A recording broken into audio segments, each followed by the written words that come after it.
I ja sad hoću da probam jednu. Jesu vruće. Voda ide na usta koliko je ovo lepo. Po meni su čak lepše nego sa šljivama. Amićo? Ja volim sve. Hoću da probaš, dođi pre. Sad ti pređi tamo. Nije vruće. Pripremila sam krompir. Prvo sam ga oljuštila i obarila. Ovde ima oko 500 grama.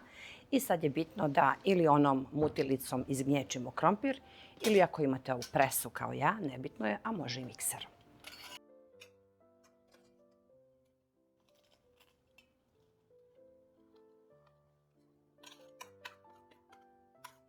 U krompir pire stavit ću 2 jaja. Sad već možete da vidite šta ću da pravim. Pošto sad imamo još uvek sveže kajsije, pravit ćemo predivne knedle, znači knedle sa šljivama, što radimo zimi. Sad radimo knedle sa kajsijama, jako su lepe, po meni su čak i slađe i ukusnije, nekako kajsija pusti više sok, pa bude sočnije. Ovde dodajem 1 kesicu vanilinog šećera, znači stavila sam 2 jaja i stavit ćemo oko 50 grama otopljenog putara, malo soli i brašna. Malo vanilinog šećera i dodat ću putar, ovde ima 50 grama. Obavezno malo soli i sad dodajemo brašno, ali vodimo računa zato što je još uvijek krompir vruć. Sad dodajem i griz, znači oko 5 punih kašika ja stavljam. Ako nema griz, onda može i samo brašno, ali su meni knedle mnogo lepše kad se stavi bar eto tih 5 kašika griza. I sad dodajemo brašno i mesimo i vodimo računa zato što je još uvijek krompir vruć.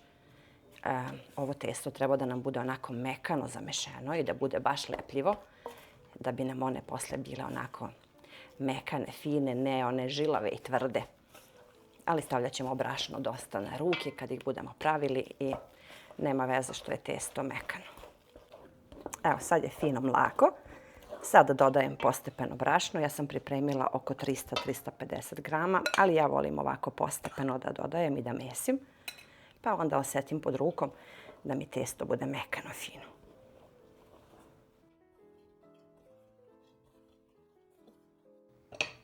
Evo, testo je gotovo, a sklonit ću sa strane. Sad je potrebno da uzmemo neki tiganj. Pravit ću prvo onaj preliv sa prezlama, da nam to sve bude spremno. Ovde sam pripremila 150 grama putara, pa ćemo to da stavimo lepo na šporet, da se to lepo otopi. Dodat ću 300 grama prezli i oko 80 grama kristal šećera. To već možete i da stavite više ukoliko volite slađe. Čim se bude putar otopio, odmah ću da dodam prezle, a na kraju dodajemo šećer.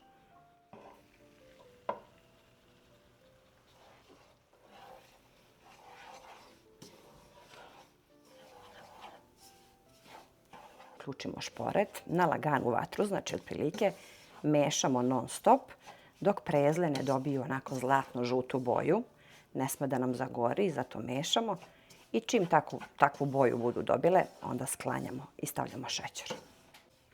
Evo, sad su prezele pri kraju. Mogu da stavim šerpu sa vodom da proključa. Stavit ću malo ulja. Evo, prezle su gotove, prepečene, prepržene, kako se kaže. I sad čekamo da se malo prohlade, a onda ja dodajem šećer i vanilu. Sad ćemo da oblikujemo knedle. Stavit ću malo brašna preko stola, pošto je testo i dalje lepljivo i treba tako da nam bude, ali ćemo da stavljamo onako malo više brašna na ruke i da oblikujemo lepe loptice. Evo kako je ono lepljivo i mekano. Bolje da ostavite tako nego da stavite previše brašna, onda će one da budu tvrde, žilave, neće da budu onako mekane, sunđeraste, da se tope ustima, prave one domaće knedle. Obavezno brašno preko testa i kidamo ovako. Možete vi sad i da razvučete jednu koru veliku, ali zašto bi pravili lom? Meni je lakše ovako da oblikujem loptice i da samo ovako blago, tanko rastanjem. I ovako malo brašna. I samo stavimo kajsiju. Što tanje, to bolje, da vam ne budu mnogo testane. I ja sam birala baš ove male kajsice, znači nisu velike, one su čak i manje nego šljive. I samo ih lepo spojimo i oblikujemo lopticu. Bitno je samo da se one lepo zatvore. I evo je. Ja volim kad ima manje testa, Zato i tako pravim. A vi možete sad ovo testo cijelo da razvučete ovdje, pa onda da sečete na kocke, ali zašto bi kad je ovako puno lakše, brže, jednostavnije. I uvek dosta brašna da se ne bi lepilo. I samo ovako što tanje. Evo. I bitno je samo da se one lepo zatvore, lepo se oblikuju i čekamo da nam voda provri, a onda ćemo da ih kuvamo. Evo kako su one fine, male, zgodne. Manje testa, više voća, pa onda budu i lepše posle.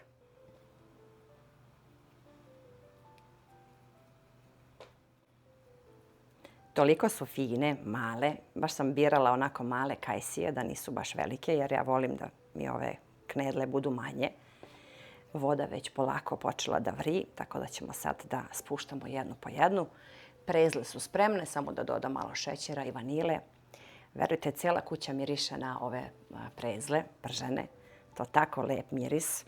Po meni je kajsija puno lepša za sad, pogotovo za ove kolače. I sve kolače koji se peku, jer kajsija je baš sočna i ima dosta soka.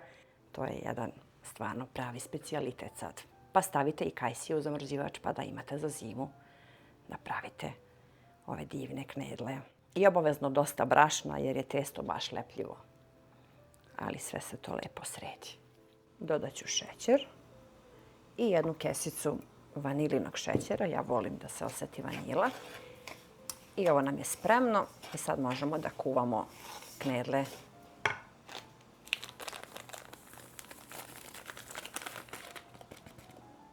Voda ne sme da nam baš vri jako, nego onako na neku srednju temperaturu i spustamo ih polako.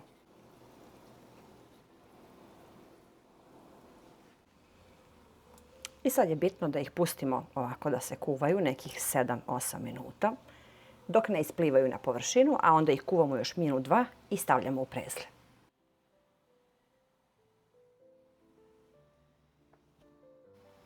Evo sad možemo već jednu po jednu da vadimo. Uzmite neku rešetku, kašiku sa rešetkom, pa jednu po jednu stavljamo odmah i valjamo ih odmah u prezle.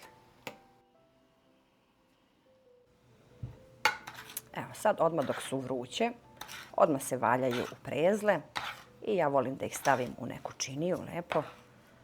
Tako divno mirišu i tako su lepe. Volim dosta prezli i tako se i služe, znači što više prezli na tanjir. Uzmemo neku činiju, stavimo malo prezle i ređemo ih. Jedva čekam da ih probam, zato što ja stvarno volim ove kolačiće, ovo je nešto najslađe. Ja volim da stavim onako baš dosta, možda 2-3 kašike ovih prezli. I ja sad hoću da probam jednu. Jesu vruće, ali hoću da vidim kakav je presek i kakve su unutra. Ajde da probamo. Tako divno miriše da ja ne mogu da čekam. I ja onda volim dosta prezli da stavim ovako preko. Voda ide na usta koliko je ovo lepo. Pa nema ništa lepše nego kolači, ono što su naše bake i majke pravile. Ovo je za mene nešto najlepše. Ovaj miris i spoj svih ovih namirnica, lepota jedna. Taman su slatke. Možete naravno da dodate po ukusu šećera još, ali za mene je ovo stvarno i previše. Toliko su lepe, vidite i presek da je lep. Samo da skuvam drugu ovu turu pa ćemo onda da probamo još jedan put.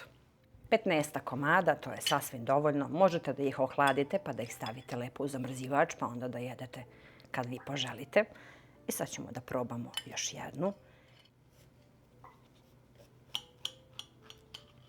Evo kako je ova sočnija, zavisi od kajsije, znači koliko je zrela, koliko je mekana, pa tako i one unutra budu sočnije.